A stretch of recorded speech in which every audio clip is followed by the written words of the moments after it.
नमस्कार साथियों आज ये पता लगाने की कोशिश करते हैं कि जो हमारे बच्चों की जो शिक्षा है इसमें बच्चों की भूमिका है, अध्यापकों की भूमिका है और क्या इसमें और लोगों की भी भूमिका है, स्कूल की, समुदाय की, क्या पूरे समुदाय की भी कुछ भूमिका है।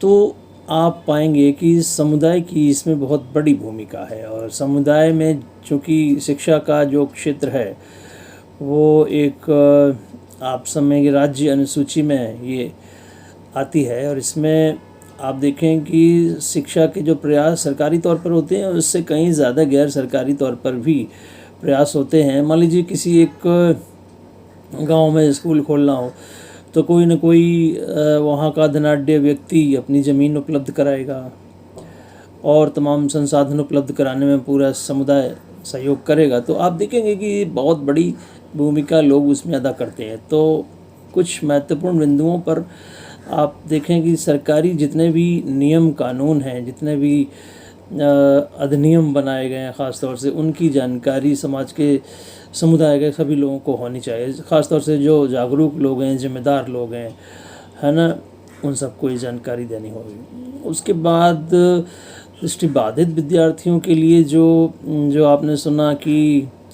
जो समावेशी शिक्षा की अवधारणा है, समावेशी शिक्षा की अवधारणा को स्पष्ट करना होगा, स्पष्ट रूप से समझना होगा सभी लोगों को, जितने भी वो हमारे स्टेक होल्डर्स हैं, इन सभी को इस बात को समझना होगा।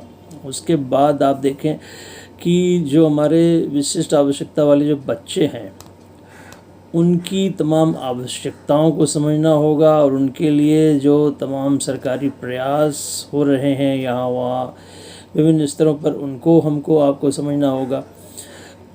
विशिष्ट आवश्यकताओं की पूर्ति के लिए संसाधन जुटाने में फिर से समुदाय की आवश्यकता है और उनको अपनी जिम्मेदारी समझनी होगी। इसी के साथ ही साथ जब आप सर्व शिक्षा अभियान जो हमारे देश में चला हुआ है, इसके तमाम उद्देश्यों को की प्राप्ति के लिए अध्यापकों को तो तैयार करना ही करना है, उसके लिए सब पूरे समुदाय को सहयोग करने की आवश्यकता होगी।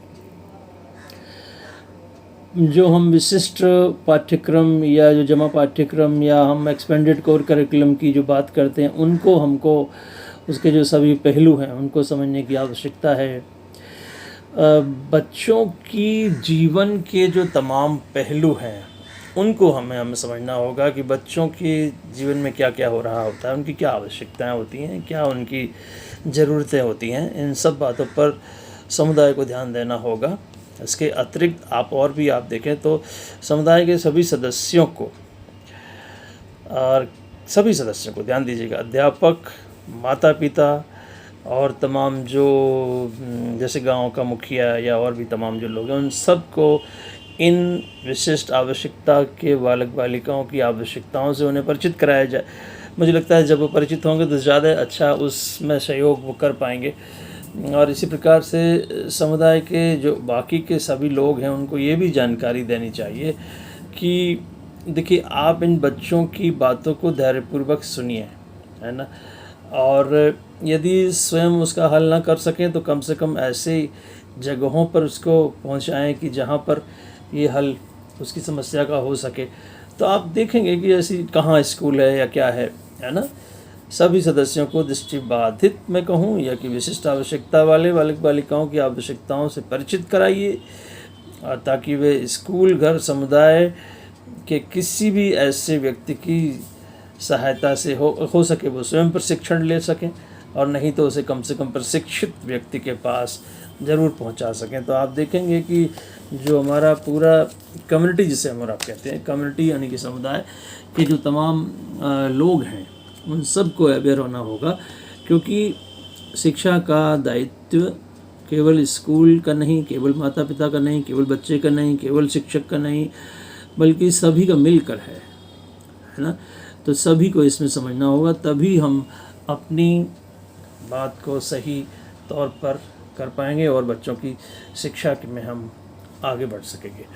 तो ये आज का विषय था जो कि किसी साथी ने पूछा था कि आखिर समुदाय की क्या भूमिका है, what is the role of community in the education of special need children, तो क्या उनकी कुछ भूमिका है या नहीं है। इस पर तमाम बिंदु हैं जिन पर हमारा विचार कर सकते हैं। मैंने कुछ बातें आपको बताई, अपनी तरफ से भी आप और जोड़िए। यदि आपके पास कोई नई जानकारी आती है तो उसको भी शेयर करिए। बाकी आप मेरी बातें तो सुन ही रहे हैं और मैं बहुत ज़्यादा आपको बताता जा रहा हूँ। धन्यवाद, नमस्कार, प्रश्नों का स्वागत, आपका मार्गदर्शन सहयोग आवश्यक है। नमस्कार।